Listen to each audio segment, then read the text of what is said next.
Welcome to Meet the Author, where you can join in on insightful conversations with best-selling and award-winning indie published authors. Your hosts today are Rob and Joan, who themselves are indie published authors, book publicists, and paranormal investigators with Tampa Bay Spirits, based in Tampa Bay, Florida. Thanks for dropping by. And now, on with the show. Hi, I'm Rob. And I'm Joan. Welcome to the show. We're so glad that you're all here. Chanel has already commented. Woohoo! Woohoo, Chanel. Woohoo, Chanel. How are you feeling? Did you have a good Christmas, Chanel? George is in the house. Happy December George. 29th. It's right back at you, George. I hope everybody had a good Christmas, a happy Hanukkah, a happy Kwanzaa, a happy Festivus. What am I leaving out? Yeah, that's enough, I suppose. Whatever I'm leaving out, I'm sorry. Everybody I hope you else. had a happy one. Next up is Happy New Year. Yeah. Jillian Thrillian is with us. Hi, Hey, guys. Jillian. Hey, Jillian. Love you. How are you doing? So this is episode 39. 39 episodes. That's a lot of episodes. I'm tired. I'm not. No, I'm not. Just kidding. But this is the last one of the year. Want to wish everybody a happy new year. I've got a really exciting year coming up with some special things to look forward to. We'll talk about later. But I want to right now just mention episode rewind on this Saturday is episode 5:30. Same stations that you're on where you're watching right now. You can catch it 5:30 p.m. Eastern time. Episode 5 is author George Dismukes. You may have heard of him. Oh, he's in the house. And Joylene Butler. It was a really good episode. A lot of good stuff we talked about, and you'll enjoy it. Reminder, there's 6 places you can watch. There's 3 Facebook, 1 LinkedIn, and 2 YouTube channels. You can watch us live. Rochester Winter Parafest is March 25th, 26th, and 27th for those of you in upstate New York or that want to travel there to that beautiful part of the country. It's a fundraiser for Veterans Outreach, numerous celebrities from the paranormal field and more. And you just go to rochesterparafest.org for more information on that. Okay, let me catch up with some of these comments. Chanel said it was a good time, and she did her first rock show since July. Congratulations. Oh, that's cool. That's wonderful. Jillian says, miss you guys and love you. We love Miss you you too. Miss talking to miss you. Mm-hmm. And Susan's in the house. Hey, Happy New Year Susan. to everyone. She says, hey, Susan. Your show was very popular, by the way. Yes, it really was. Good feedback there. Trish Pipkin says hello. Hello, Trisha. And Caleb says, glad to be here. Hi, We're Caleb. glad to have you. And we're glad that you're able to comment this week, Yeah, Caleb. right. I know you weren't able to last week. Ooh, okay, so I just want to remind everybody to like, share, follow, and comment. We love the comments. You people make the show. And we're so happy to have you here. You guys are awesome. No, you guys are. You guys are awesome. Susan Kite said, you guys are awesome. But the audience is really awesome. And yes, we love our audience. Appreciate everybody. Yes, and we really love the comments. We really don't like doing pre-recorded shows, but sometimes we have to do that. So once a month. Because we travel. Because we travel, sorry. Anyway, we have a repeat author tonight. Yes. We had a good time with them last time. Yes. He has he's a lot going on. Young adult crossover fiction is what he writes. It's author TORY Gates. Yeah. And let's bring him on board. He does a lot more than just write. He does. Wait till you meet him. Hey, how are you doing? Hi. I am fine. Thank you for having me back. Appreciate it. Yeah, we appreciate you coming back. Welcome to the show again. So you want to tell people a little bit of what you're into? I mean, really, we could talk for 2 hours with what TORY does. He's a very busy man. Well, in terms of the writing, it's been a nonstop process now for almost 15 years. I mean, I work in broadcasting, as I have said. I've been in that for well over 35 years, and I've done just about everything there is to do in the business. And we can talk about that sort of in connection with all of this. But in terms of my writing, when I was on last, we were pushing Searching for Roy Buchanan, which is the first of a series on Sunbury Press Books. And that was the first book that I very seriously began writing in 2007, and it took 12 years to get it done and get it released, mostly because there was other work to do. There was a number of years I was working on other projects, and I, for a long time, felt that this story just was not ready. And then finally it was. And well, for those who don't know, the elevator pitch is basically a Japanese teenager named Aki has the ability to time travel, but doesn't know how to use it. And a strange run-in with her two brothers with this retired blues musician sends them off into a world of the past in terms of music of the past, blues masters, people who were never known when they were alive, people who were never known at all. And for them, it's about healing from the loss of their parents and the power of music. We pick it up with the sequel, Call It Love, which just came out in mid-October. And this follows up on the life and times of Aki, her family, and her close friends. And we're just several months ahead. The essential timeline is that we're several months ahead, and that one thing that Aki has definitely learned about her power is she cannot use it to solve her problems in the real world. She cannot go back in time and fix things. She cannot go back and get her parents back. And anything that is going on in her life right now, she has to face it. And without giving a lot of it away, Aki is beset with a new trauma, and it's a very common one. She doesn't know what to do. And for her, it's as she is trying to figure out what to do, her brother Hiro, who is the guitar player, starts a band, and two new characters enter. And these two characters will drive the music. They will drive the story, because one of them offers something to Aki she's never had, and the other is such an incredibly familiar creature as a human being that she must find out who it is. And so she goes back in time to discover who is this guy. So there you are. And I see Joel. Hello. He's a friend of mine. Yeah. Joel says, hi to Tory. His question is, given your hectic schedule, how do you make time for your writing, Tory? Well, I'd love to talk with Joel about that, because I don't know how he does it either. It's one of those things. In answer to it, I don't necessarily consider that I sit down. And when you sit down and you're writing or editing, that's not the only time of it.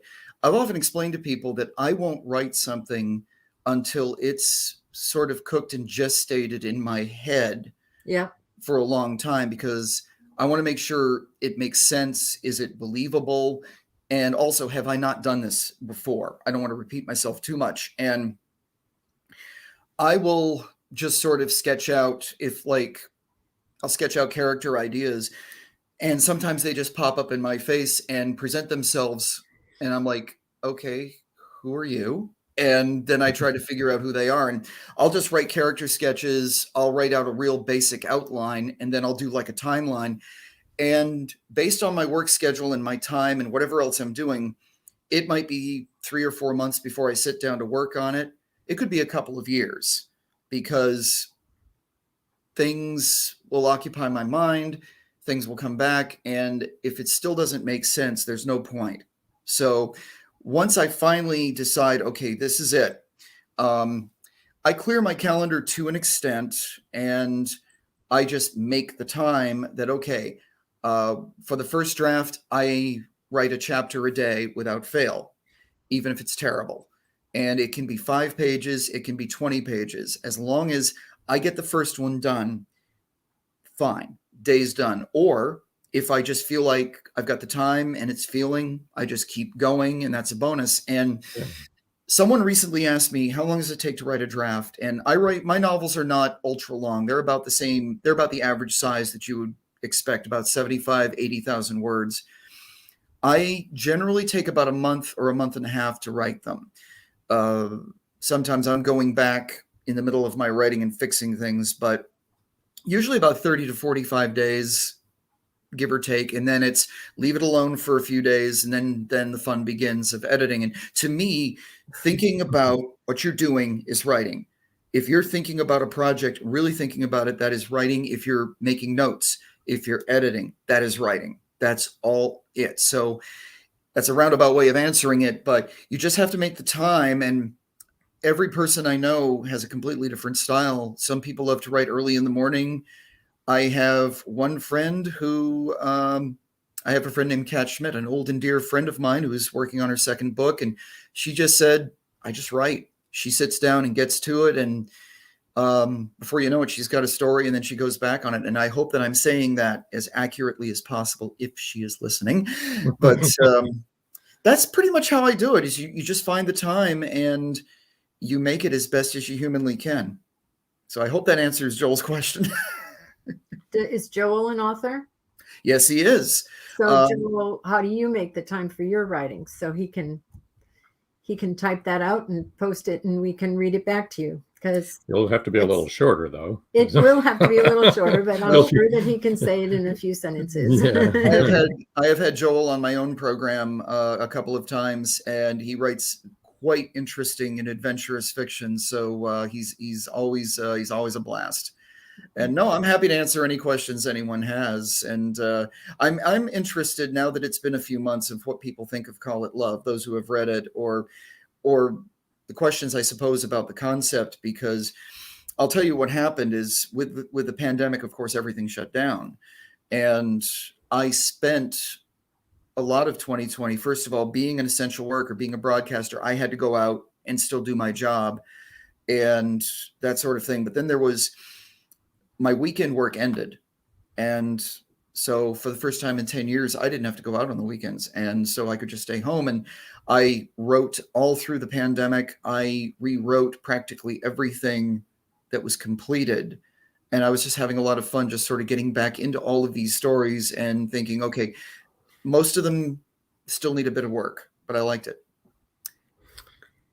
P. Maya says, hi, Tori, who are your literary influences? Well, they change, but there are certain ones that just stick. I'm sorry to say I wasn't the greatest reader, but I was an avid reader when I was young. And my hometown in Vermont did not have a public library. You had to go to the next town over, and it wasn't open very often. It is much more now, which is very nice. But I was fortunate to have parents who loved to read and were very encouraging of me reading anything at all. And I had two older siblings who were Tolkien fans. Oh. And my sister Susan is probably one of the eldest, but also most knowledgeable Tolkien people on earth. And she and Susan and my brother David both were big fans of Tolkien. I read The Hobbit when I was 9, and I borrowed David's trilogy collection of Lord of the Rings. And when I was 10, and I was hooked. I was like, I didn't fully understand all of it that young, but it was fascinating. Yeah. And from that point on, Tolkien opened the doors to the one thing that we all really need as an author. There are no rules. You make your own universe. Mm-hmm. You build your own world. And even if it is in a real time on Earth world, it's still yours to do what you want with it. Right. And when you consider he spent 22 years creating Middle Earth and all of the stories that surrounded it. And this is what a nerd I was. I would read and reread late into the night, much against my mother's wishes. And when I finished, I would just dig through the appendices. Yeah. And read the timelines and read the family trees, all of these people. And that was like it just showed to me how committed he was to it. And I thought I kept that in my head. Later on, it's interesting because sometimes I might borrow something from one of my brothers, or sometimes you were just at the mercy of what was in your school libraries or what was on the spinning rack at the local convenience store. And so I became a fan of Clive Cussler. I liked Raise the Titanic. Vixen '03, stories like that. I love Dirk Pitt's adventures. I liked how he handled himself. I love the characters. I thought that was, and it was exciting and fun. My favorite author of my high school years was a gentleman named Douglas Riemann. When I was about 12, found a book of his called The Destroyers. He wrote fiction, wartime naval fiction. And this was from mostly the Second World War and a few others. Most of it from the British or Royal Navy persuasion or their perspective. And he didn't go on the big battleships. He went on the old PT boat. He went on the clapped out steamer with a couple of guns on it.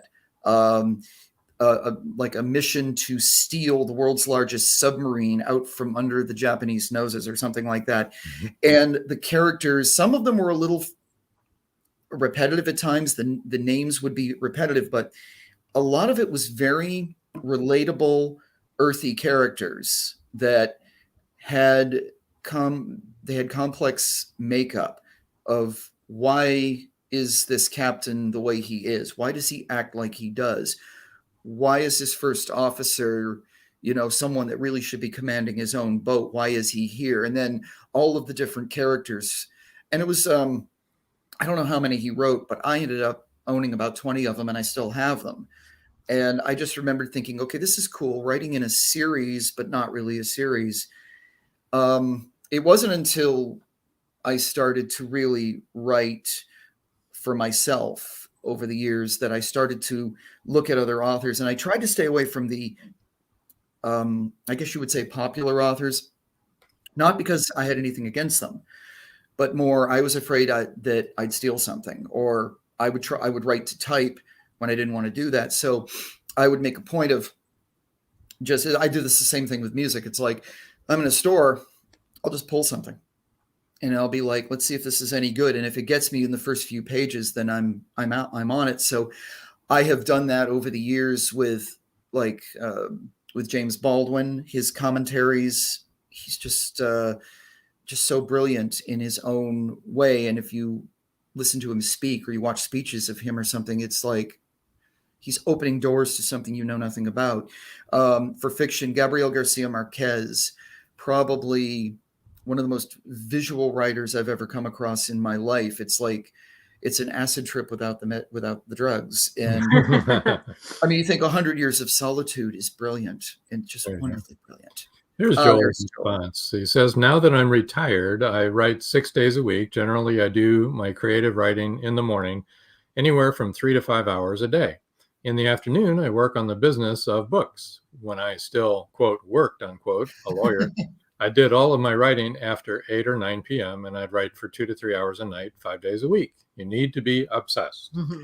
Yes, and you need to be progress, obsessed. Yes. You need to be obsessed by your project. The current project has to be the one that is getting you. And I have the thing where once I start writing, it becomes something that I just emotionally invest myself into. Oh yeah. And I just hammer away through that first draft. And then by this time, I've had all of these characters living with me. And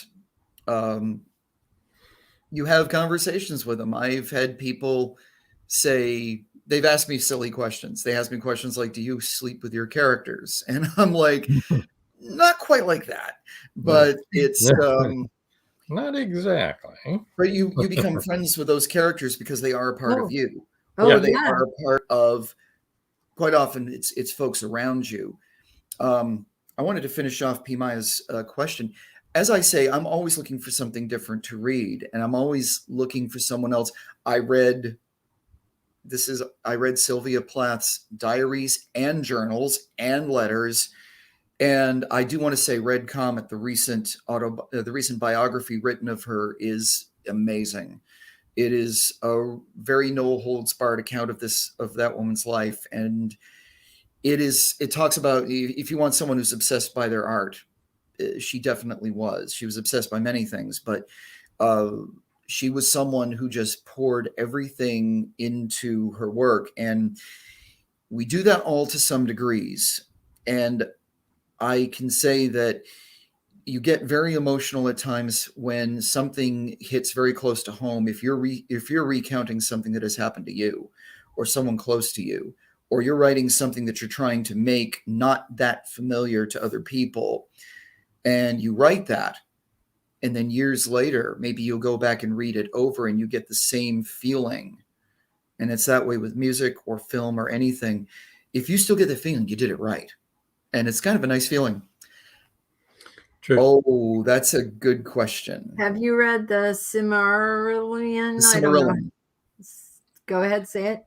I think it's Silmarillion, but it could be Okay. Silmarillion. Have you read? Yeah, I don't know. Have you read the Silmarillion? I just found the copy I bought as a teen yesterday afternoon. So have you read that? No, I haven't. And I am ashamed to admit, when I was a teenager, I picked up Silmarillion and I tried to read the first 2 or 3 pages, and I just put it down, shaking my head, going, it just didn't. I think as I'm older now, I could probably pick it up and understand it a little bit better, but I hope Trish does better with it than me. It's interesting because it's funny. So those books are so part of our literature and part of it's like the legendary literature that will never go away and will never be created again, I don't think. And his other works, Silmarillion was I think you'd have to ask other people who've read it and understand it a little bit more. And his other stories too, they all had the great quality. And I recently heard that there were notes that were found that Tolkien was planning another follow-up to Lord of the Rings, and he never did it because it just was not good enough. I heard the same thing. Yeah. I heard that. I think that's true. Patricia says, haha, I couldn't get through it, but thought I would revisit it. Well, let us know, Trish. Good luck with that. I hope so. Get through it. Yeah, and as I say, it's fun to just sort of delve into different things, and you find interesting things. Like Haruki Murakami is another of my favorites, in that, again, odd imagery, odd visual stuff. Killing Commentatore is one of his more recent works, and it's wonderful stuff. So Caleb says, do you know the ending of your story before you write the first paragraph? Because many authors begin at the end. They do. No, it depends. In Searching, I wrote the final chapter before I even wrote the story. All of a sudden, that scene came to mind, and then that scene just thought, this could be the setup for whatever happens next, but I don't know. And that's the only time I've ever written an end scene. Basically, when I do my outlines, a lot of it is just, it's like a treatment. I'll just write a very brief treatment to myself and say, okay, what do I want to talk about here? What is this about? Who are these people? And when I do, the timeline is basically chapter 1, this should happen. Chapter 2, this should happen. Chapter 3, 4, 5, 6. And there's never a straight line between point A and point B. It's like I get that done, and then I'm writing, and suddenly this chapter is way too long, so I need to cut it up, or I need to move that, and I'll just try to bash through it. And then, of course, that timeline is going to change. So, no, it's a good question. Excuse me. I know some folks who do it that way, I guess, but I've only once ever did the end first. I might have an idea of what I want to do at the end, but again, the best laid plans always are, oh, I want this kind of an ending. And then you're at the end and you're like, that doesn't work. It's like, now what do I do? And so I rarely change endings, but sometimes I do. So Joel says, I'm amazed by Tory. He doesn't like to talk about it, but he is a DJ, sports announcer, book commentator, podcaster, etc., etc., which we know, which is what we said at the beginning. He's a very busy man. I'm still not sure where he finds the time. Can you tell us what his quote unquote day job is? Which is pretty much what we were going to do after the commercials. So why don't we do that? Why don't we hold that till after the commercial? Why don't we? Because that's going to take a while. That is going to take. That is going to take more than 5 minutes, Right. And which is what we have before the commercial. and as soon as we get back, we'll do the book giveaway, and then we will address that question. But So before we go to Mhm. commercial, let me just bring up some of his book covers for people to see. oh, sure. We So already yeah. did Searching for Roy Buchanan, and he gave you a little synopsis of what that's about. In the follow-up book, which begins just a couple of months later, Call It Love. Those are his newest books. That's right. He also has A Moment in the Sun, Live from the Cafe, and Parasite Girls, and more. But those are some that I thought I'd bring up to you right now. Whoop. Okay. Okay, so we will take our little break, a couple minutes long. And When we come back, return, we'll answer Joel's question. all will be well in the world. Yes. Okay. Don't go away, people. Stay tuned.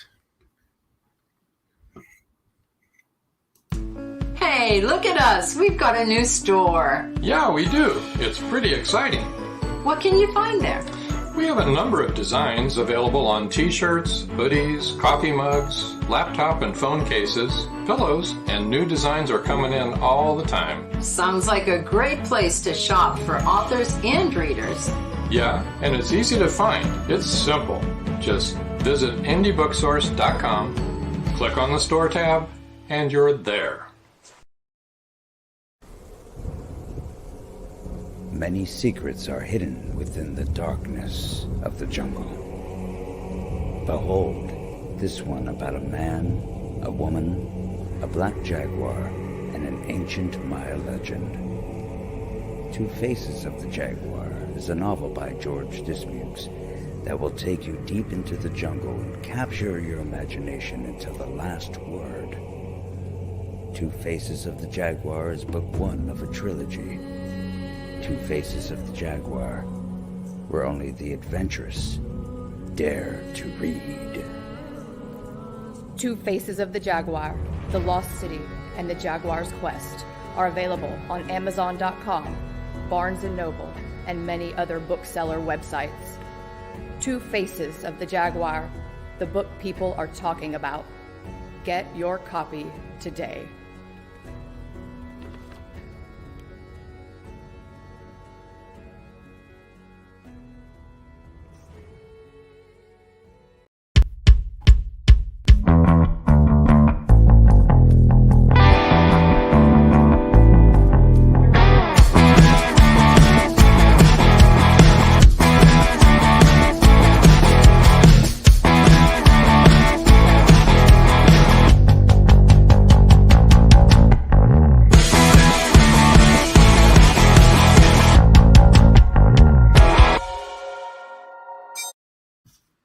And we're back.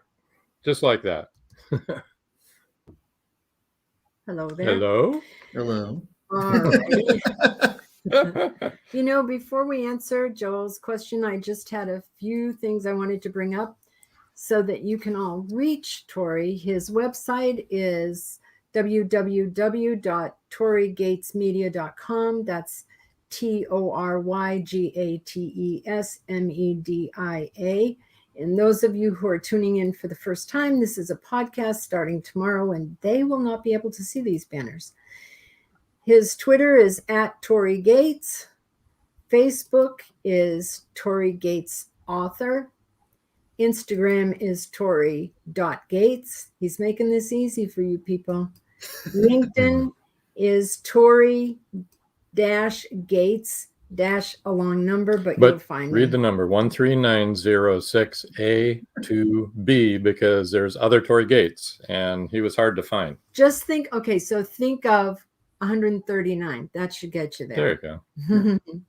And then his email, and this is important because it has to do with the book giveaway, is torygatesmedia@outlook.com. So that's TORYGATESMEDIA @OUTLOOK.com. And Okay. here is the book giveaway. The first person to email that email will win a paperback copy of Call It Love. But And there's I an will sign it and explanation send to it that. off. And That- that's US only, right? Oh yeah, US only. Definitely. Sorry, people. Tory? Or Yeah, that's fine. And don't hesitate to ask. if we get somebody from, if we get someone from another country, I'll work something out. There you So go. Right. let's Okay. just do it like that. There you All go. right. So, but the copy of Let's Call It Love. Now, what were you going to say about people who have read Searching for Roy Buchanan? Well, it's, if you have read it, then this is the next step in the the direction.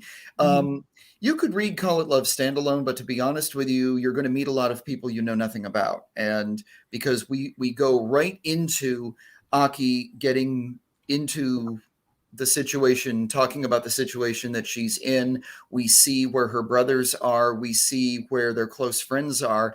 And we see the movement forward in the several months since the first book ended. So it's kind of good to have the first so that you have sort of an idea of where you are. And I just hope that the second one is as good as the first, or at least it carries the story forward, because what we are going to be doing in Call It Love is we're going to see a little bit more of the personal lives of Aki, her brothers, Hiro and Kenji, and we're going to see a little bit more of where everyone is. We're starting to find out a little bit more about the characters and what are their close friends like, what are their bandmates like. And what's happening is really, as Hiro is reassembling, because in the storyline, his first band doesn't go anywhere.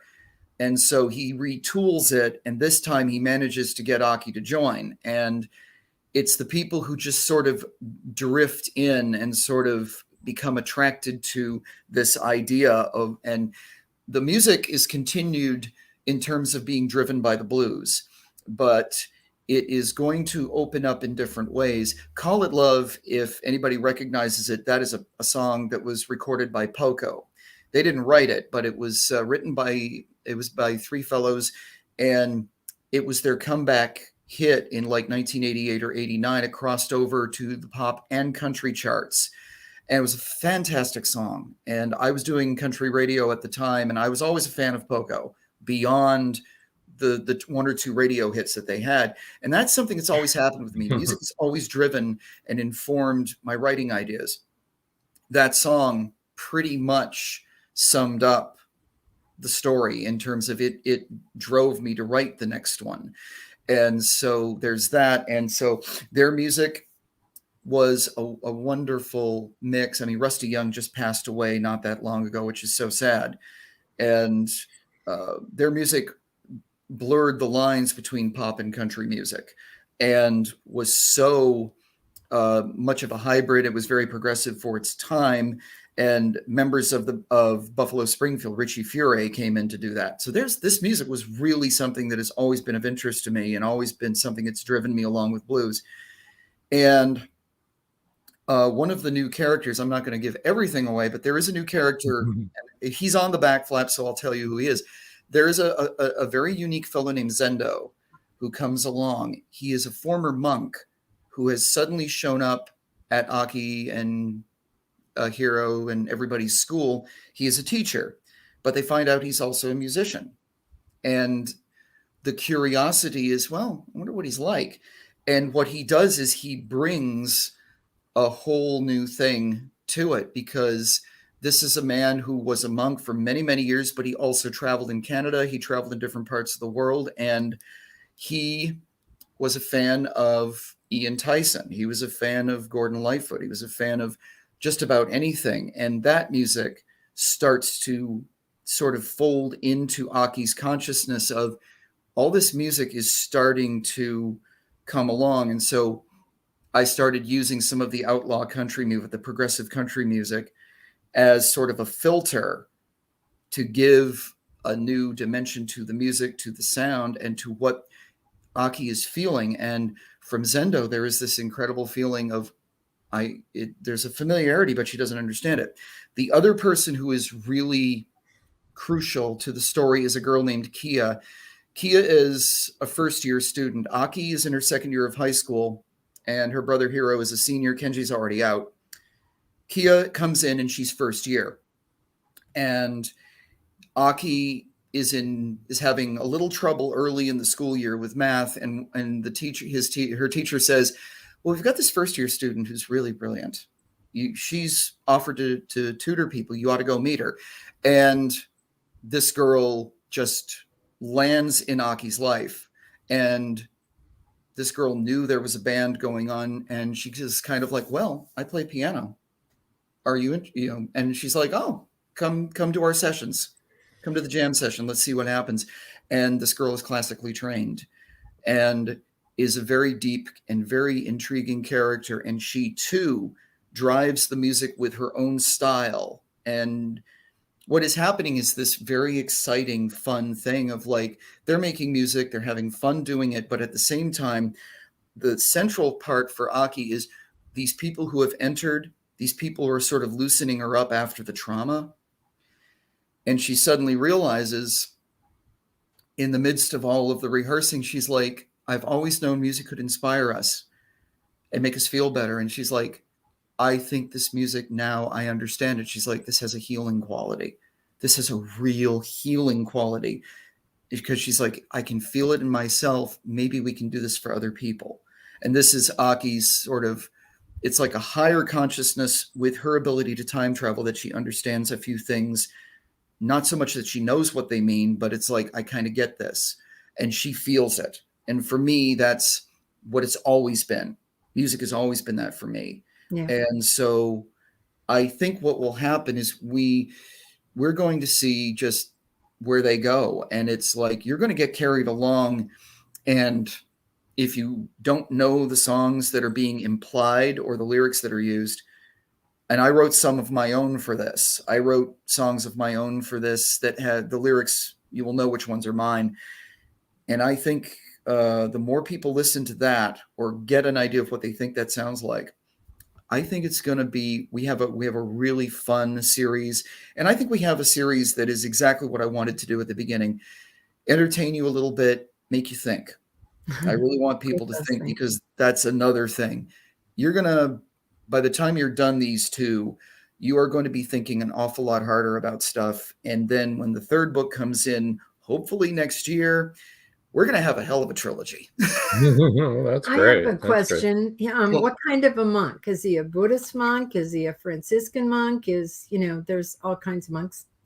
He is a Buddhist monk, and he will sort of shed a little bit of light on what happened to him. This is a young man who they're not really sure what the story is with him, because when he comes to the school, he's in his mid-30s, but he explains that he spent about 15 years of his life as a monk in a very remote monastery. And he talks about he rose to the level of an instructor. He became basically a teacher, but he also had other things to do. And music was just something that he was not only allowed to do, he was encouraged to play for people or play with others. And he tells his own story of what happened to him and how he ended up leaving and traveling around, because he spent a lot of his life trying to find himself. And he thought he'd found himself. And then suddenly he leaves and he's like, well, I'm going to go look. And he's been a seeker for a number of years. So George says, music hath magic to soothe the savage beast, including ex-wife. It depends on the music. It depends on what kind of music. Depends on the ex-wife too, I would guess. He's talking about his third ex-wife. Am I right, George? Bill wants his question answered, I see. Well, I thought we'd put We're revisiting it. Revisiting. Well, for Joel. Can you tell us I explain what this? your day job is? I don't really have a day job per se. Now, broadcasting, I've done this since 1984, pretty much without much of a let up. And I have to explain that in the shortest form I can explain it. Broadcasting was something that I never thought I could do. And it was never anything I really thought I would undertake, because even there's so many things that just seem like they are unattainable to us. And growing up in Vermont, rural Vermont, as I did, I grew up in a farming family. So the radio was the most important thing because my father was listening to it all the time for the weather forecasts. We would listen to it in the morning for the news, whatever was going on. And the area station was the station we listened to. We sometimes listened to a radio station out of Canada. And the news was important. For me during the winter, the no school announcements was important. Yeah. It's your tie to the outside world. Yeah. And that's the thing. It was this, it was a lifeline that we still have. Radio is still immediate. It is still useful. It's just kind of been lost by the changes in the business. And anyway, back then, hearing certain voices that you trusted and that you knew they knew what they were talking about. Television, same way. We didn't get cable till the late 80s. So whatever the antenna on the roof got was what we watched. So we watched the CBS affiliate and pretty much everything on it, and one CBC channel and pretty much everything on that.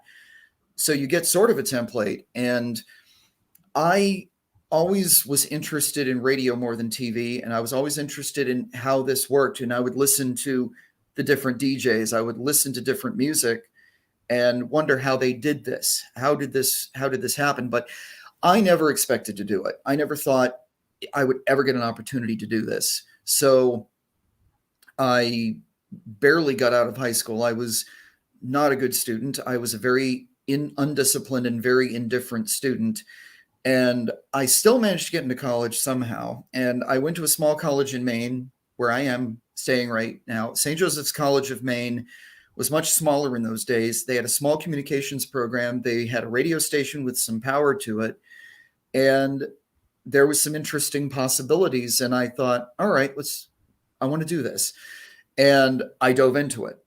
And I was one of those people that probably was far too pushy for my own good. But when I came home to Vermont that first summer, I landed a job doing grunt work. I was a board op. I was the weekend guy. I was the fill-in guy for a small radio station. And I just started bouncing around trying to find jobs. So I went where the jobs were. So while most of my friends were listening to 80s pop and rock and roll and metal music, I was DJing on a country station because that's where the job was.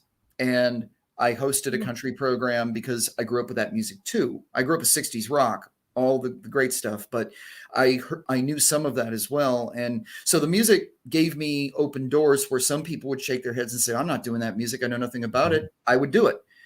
And I did adult standards my senior year, what they used to call music of your life, and playing big band music and Frank Sinatra and Perry Como, people like that. I couldn't stand Perry Como, but and just go to where the jobs are. You go where the jobs are. And eventually I got into news. I got to do traffic. I got to do sports as a producer. And what you do in this business is you continually remake yourself. And for me, there is no day job. There's no set time. I was full-time on and off for a number of years, but right now, with the way the business is and with the jobs drying up, I am back to being a gigger. I work part-time for the Radio Pennsylvania network, which is based in Harrisburg, Pennsylvania, where I live. It serves 105 stations with news, sports, public affairs content. I do different things for them. I DJ for a couple of stations in Lebanon County. I sit behind the board and produce games for the Harrisburg Senators baseball team. I do a little of this, a little of that. And as I've often said, I would have done it for nothing. I would have found a job to pay my bills and I would have done it for absolutely nothing. But then I found out they actually wanted to pay me. And not very much, but they do. And well, Radio PA has been very good to me, and they all have. They've all treated me good. They see somebody as, here's somebody that still loves doing it, and it beats working. It just does. Susan Kite says, I love to have music in the background when I'm writing. Many authors do. Right. Yep. George Dismuke says, I worked in radio advertising for several years, wrote my commercials, never had as much fun before or since. And Caleb Pirtle says, I was in Austin when progressive country Broke Loose with Guy Yes. Clark, Billy Joe Shaver, Kinky Friedman, and Willie. And Caleb probably knows Jesse Scott, because Jesse was the pioneer of progressive or alternative country way back then. She was friends with all of those people, and she was my boss at XM Radio for a while. I was a traffic reporter at XM Radio before the merger for about 5 years in DC. I ran into Jessie in the elevator at XM one day, and I guess she liked the look of me because she said, she introduced herself and she said, "What do you do here?" And I'm a traffic reporter. And she's like, "How would you like to be on cross country, alternative country?" Because I'm like, would I? And I voice tracked 1 year on that platform, which was incredible music. He mentions a lot of the Outlaws. Billy Joe Shaver, one of the great songwriters of that. Guy Clark was another. And they were also both fine singers in their own right, their own style. Waylon and Willie were part of the progressive and outlaw country movement. The more successful ones were people like Hank Williams Jr. But other under the radar, Caleb and I could name a ton of people. And that morphed into country music in the 80s until it went completely pop.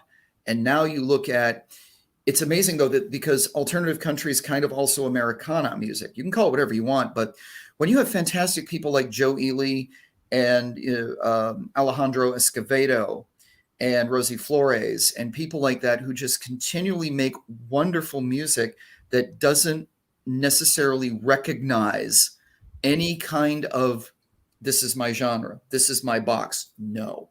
And I love that kind of music. I've always loved it. Actually, Joe Ely, he was one of the original Flatlanders. They just got back together and did an album. Butch Hancock and Jimmy Dale Gilmore were in that. I interviewed Joe. I have to tell you this because it's a wonderful story. About 5-6 years ago, he played a small little community college alone in Maryland. And I was working for a paper at the time, or an online publication. I went to this tiny, tiny little theater. Sorry about that. That's my family's phone. Don't worry about it. It's okay. And we won't get it. Yeah, that's how it is. I thought it was right there. But anyway, he played in this tiny little theater alone.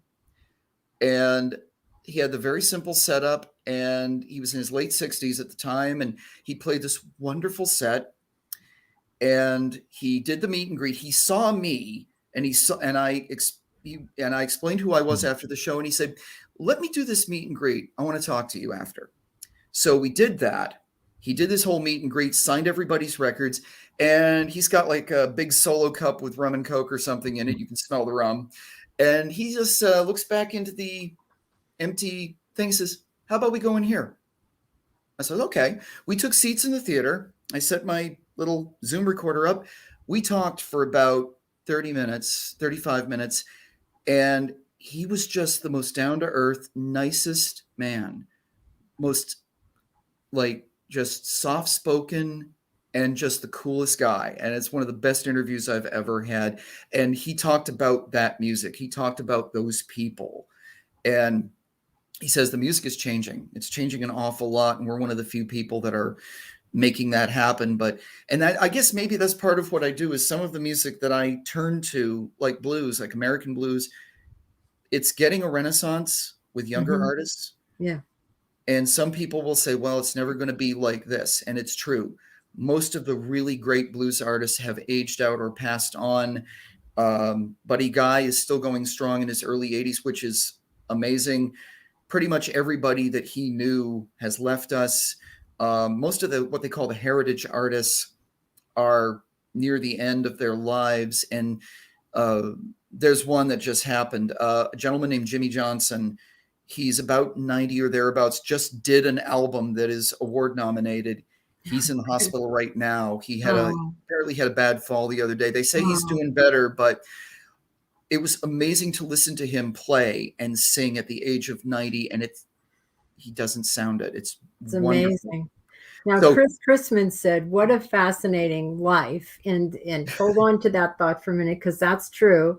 And then Caleb said, "Progressive country songwriters wrote novels in 37 lines. Absolutely true. Yeah. Yep. But what I'm going back to is Chris Chrisman saying, what a fascinating life. And if you look at Tori and you look at Caleb and you look at George, they were all in radio and all had fascinating lives. And of course, they're good authors. My goodness. Yeah. Excuse me. You know, if That you follows. live that much life, you can write. We're informed very much by our lives. All of us are informed by the experiences that we have and the people we meet. And the one thing that I've always tried really hard to do with characters is unless a character just completely presents him or herself to me, I don't know who they really are. And the hardest part for me, and I have to, this is the absolute truth. The most difficult part for me was to write about myself. They always say, write what you know, write what you don't, that kind of thing. And people always ask me, well, have you ever been to Japan? And I'm like, no.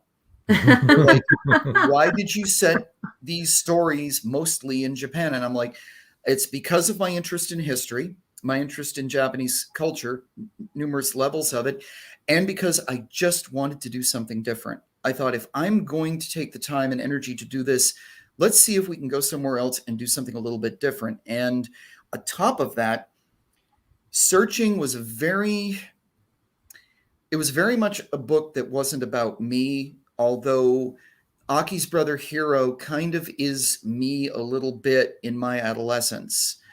He's the angsty 16-year-old middle child, and Hiro is the kid who is just searching for something to give himself direction, and he finds it in music. So that really was me at that, after further review of it. And then beyond that, I started telling stories. Call It Love has a couple of very difficult stories, and they are based on actual things that happened to two of my close friends. Both of them permitted me to write about them, and I changed them enough so people know it's not them. And then once I got through that, it was like all of a sudden, now I can look back at myself. I can touch on the horrid things that happened to me in my life, and the crazy things that happened, and the good things. Absolutely. And it was like, okay, now I can address this. Now I can kind of face this. And then, well, as I've often said, this is very good and very cheap therapy. So I'm doing well with that. Trish Pipkin said, you can be a good storyteller if you have something to say. And then she made the point of Tolkien has never been to Middle Earth. So he didn't have to go there to know about it. Perhaps in his mind he did. Perhaps. Sure. Yeah. Oh, definitely. Oh, yeah. The maps that he drew, and like, or in spirit. Appendices, and yes, in spirit. And he did all the translations for, well, I love Tolkien. All right. George said, my first job in radio was in Laredo. Wow. All of my commercials were in Spanish. So that's cool. That is cool. Yeah, this is very interesting. I'm beginning to think that if you've been in radio, you can be an author. Well, we all have stories to tell, Right. and some of us have written some good ones. A friend of mine who's much more popular and much more known, Lou Brutus, just recently did a book, I think, about some of the craziest things that have happened to him, and he's got a lot of stories to tell. I have not read it yet, but Lou has been with the biggest names in the business. He had more access than we did, and he had way more talent than I think most of us ever did. But for us, it was just kind of like, we're in this business because we love it. We're not in this business to get rich or to make like Howard Stern money, that kind of thing. And George on Salvation on XERF. And what is that? Caleb, you want to explain what you mean by that?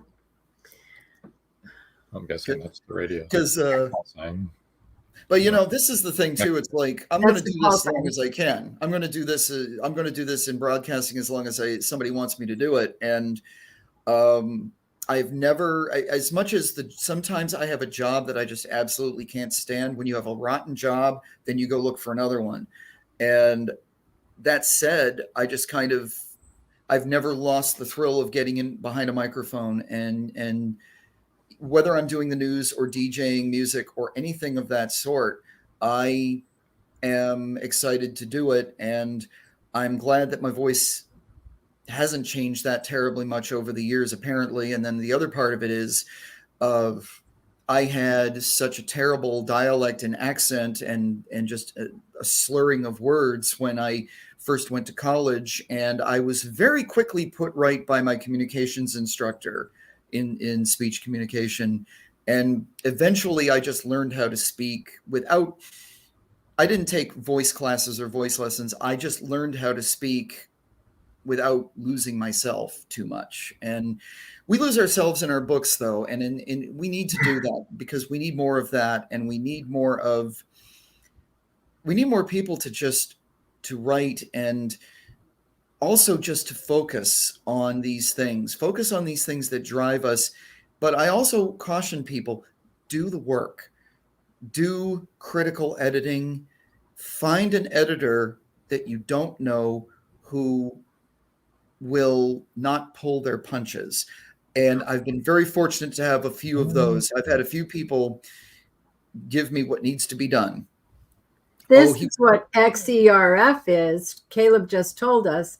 This is amazing. I didn't know this, Caleb. No, I didn't either. It was a 250,000 watt station across the border from Del Rio that had tent revival preachers and a wild man DJ. You're never going to believe it.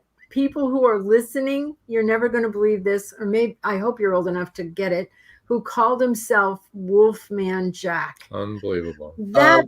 That's how Trish Pipkin said, I love Wolfman Jack. Wolfman, yes. That's how he got his start. He told a story. Wolfman told a story about that very station. He said that he used to drive up to the transmitter site, and he would take friends up there to show them that this really happened. And engineers can explain it better, but he used to go up to the transmitter site and he says, watch this. He'd shut the lights off, shut the car off. The lights on the car would stay on because they were so close to the transmitter and it was so powerful. Wow. The lights was in. Now, I'm not sure if that's an urban legend or he's just pulling people's legs, but engineers could probably explain that. And makes a good story. I think that really happened. Wolfman was crazy. Yeah. He was a real nice guy, though. I talked to him one time. He was a really nice person. George says, that ain't me. I'm still a sinner. Oh, we all are kind of, and, but we just don't get hung up on it. And Susan Kite says, I enjoyed Wolfman too. And Chrisman says that's radiant energy. That's it. Yes. Yeah. I wasn't sure.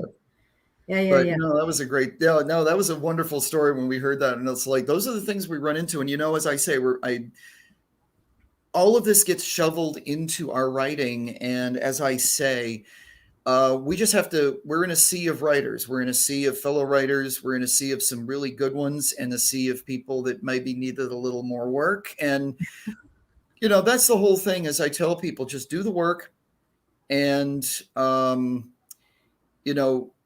don't be satisfied when you just get it done. Really think like this is something that could be published either by a small press like I am. Sunbury Press is a small press, an indie press, or if you want to try to do it yourself or try to find a larger publisher or one that can give you a little more support, just do it. That's the thing I tell people, just do it and keep writing.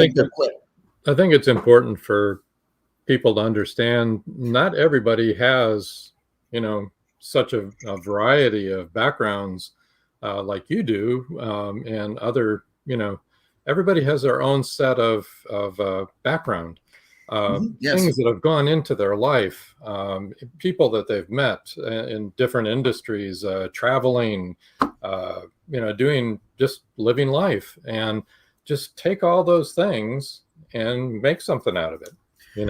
Yeah, and just have fun with it. Have fun. That's the most important thing is don't see it as a drudge.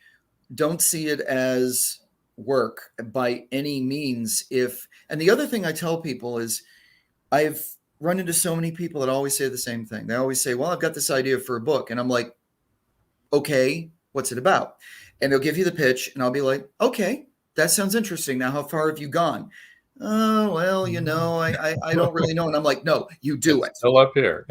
I just Chris tell people, Crispin says everyone has a story. Just make Just it make a it a good good one. one. Yeah. yes. And how everybody does that is it's their own business. But I just tell everybody, get at it, go for it. And even if nobody really reads it or buys it, you did it. It's something Right. you did. Right. And that's the thing to be proud of, is to accomplish something like that. I It's never an thought I'd write accomplishment. as many as I have. It is an accomplishment to put it together and bring it to something that other people can read. Yeah, that's it. And It's amazing. Susan Kite says, then write Then it. write yeah, it. Yeah. And that's what I tell them.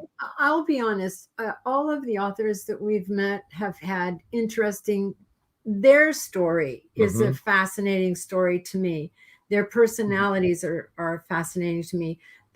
All of our authors have been wonderful, interesting, just amazing people. A lot of them have had to overcome major things.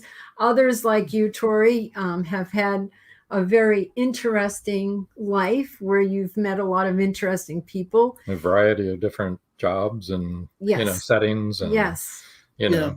Well, I've just been lucky. I've been very lucky to be able to do what I have done for all these years. And it just brought me in contact with all these different folks. And I don't want to say I'm specifically creative, but it was just something that I've always done. Storytelling is just something I always did as a kid to get attention. And my earliest attempts at writing anything were terrible because I didn't put the work in. And then over time, you start to realize that maybe I have more in me. And the great thing about it is, like, when Searching was done, I smashed that out, the initial draft, which was awful, in 1 month. And I had no idea Call It Love was coming. And then all of a sudden, Kia's character just popped up in front of me as a visual. And I'm like, okay, who are you? And then Zendo showed up, and I'm like, well, I can't use you in this book, but let's see what we can do with another one. And then I wrote the second, I wrote the third, I wrote more, and then I just kept going. And I don't understand that. I don't have any way to describe it. All I know is that it's just something that I have enjoyed. I live off of it. And Hunter Thompson used to say, I have not found a drug that is more interesting or more fun or whatever it is than sitting in front of your typewriter or your computer writing that book, as insane as it sounds in your head. And I think he's right, and somebody talked about music earlier. Yeah, usually I will have music on and it can be anything. If it just fits my mood and it drives me forward, I don't even know what I'm listening to. I kind of tune it, but I keep it. So yeah. So, Tori, the future. You mentioned something new coming up in 2022. Well, we've got a couple of tell things us about it. We have a couple of things. First of all, thankfully, we are now starting to be able to get out again a little bit. The pandemic has, shut everything down for most of us. I was so happy this fall to get back out. I went to Altoona, Pennsylvania for Sci-Fi Valley Con, which I had first done in 2019, and saw a lot of old friends. The elevator pitch for the 2 books was working.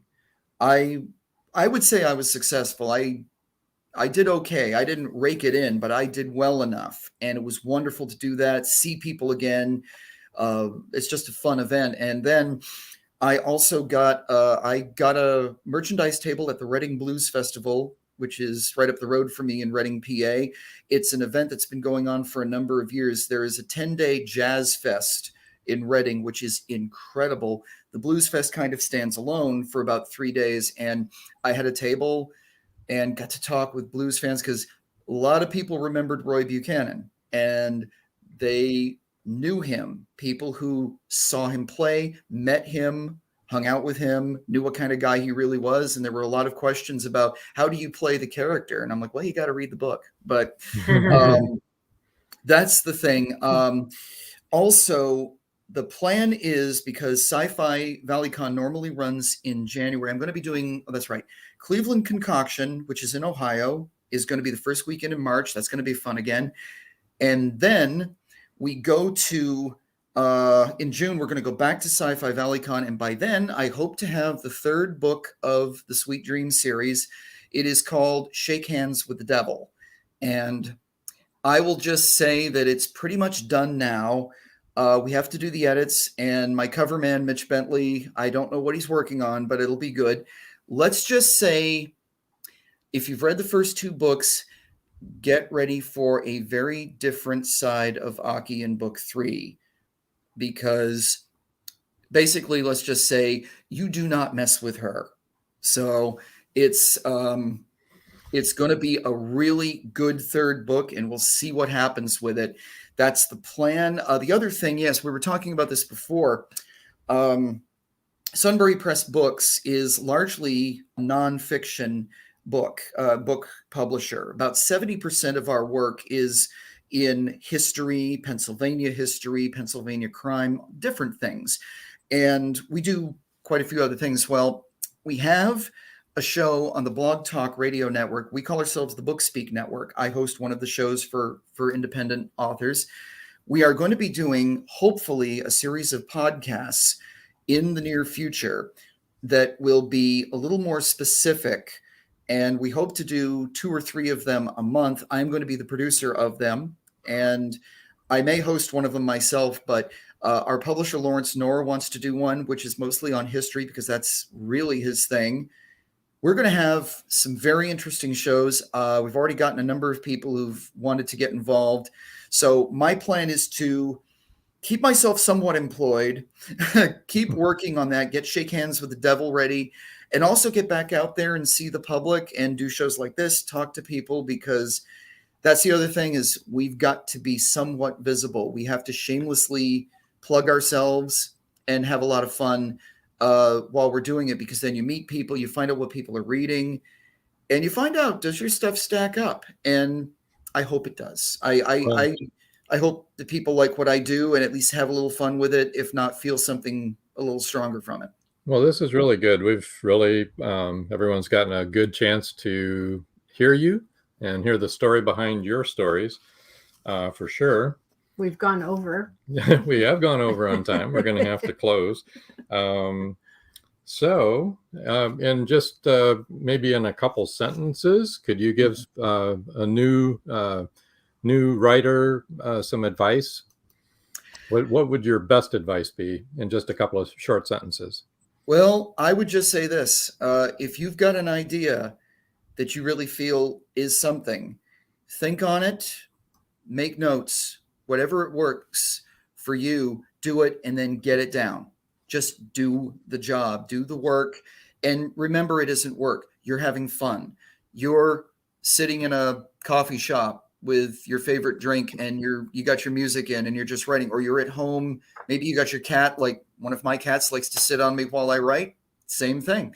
Just do it and you're going to feel something. You are really going to feel something, and just see what happens with it. There you go. All right, let's read these last few comments really quick here. KJ Waters says, ooh, podcast, love it. Joel says, thanks everyone. Have a happy new year. We got to talk, Joel. Chris Chrisman says, thanks, Guy. P. Maya says, thank you all for all the great info. Caleb Pirtle says, great show, Tori. Thank you. And Trish Pipkins said, great show. Thank you for answering my questions, Tori. Happy New Year, everyone.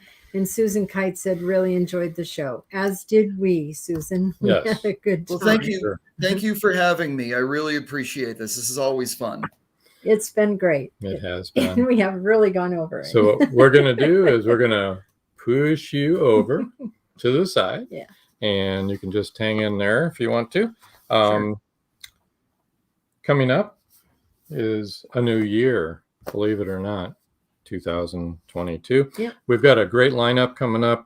Won't belabor this. You can go to Meet the Author podcast page, and there's our new schedule for January will be up there tonight, hopefully, if not tomorrow morning.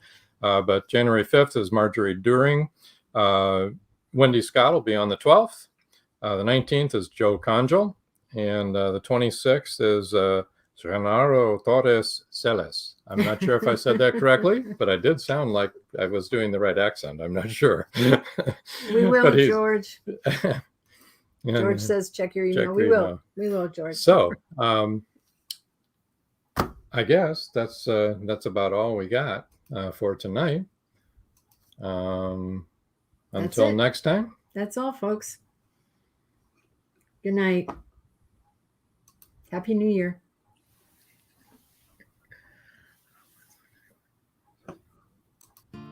Thank you for joining us here on Meet the Author. Make sure you stay up to date with our show by clicking like, follow, and share.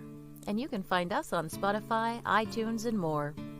See you next time on WLFE-DB.com.